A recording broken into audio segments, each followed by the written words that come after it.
Virginijus Sirvydis antrojoje rungtynių pusėje nusprendžia išbandyti ir Ernestas Serkevičius. Radzevičius visiškai laisvas, bet pasidalina kamuoliu su Serkevičiumi, atlieka ekstra perdavimą. Ernestas kala tolimą metimą. Mantas Kadzevičius ir tik 6 žaidėjai ir pelnė taškus. Joniškio delikatesui Serkevičius dar kartą iš 3 taškų zonos. Antrasis Ernesto taiklus tolimas metimas šiose rungtynėse. Šio Joniškio delikateso atsarginio taškai.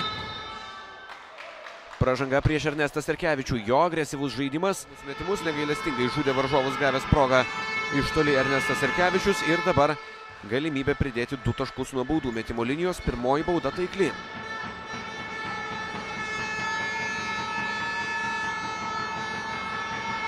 Antroji taip pat.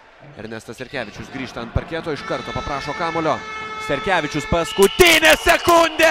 Ernestas Serkevičius sugrįžo ir Joniškyje. Tai tampa absoliučiai akivaizdu 11-asis Ernesto Serkevičiaus taškas.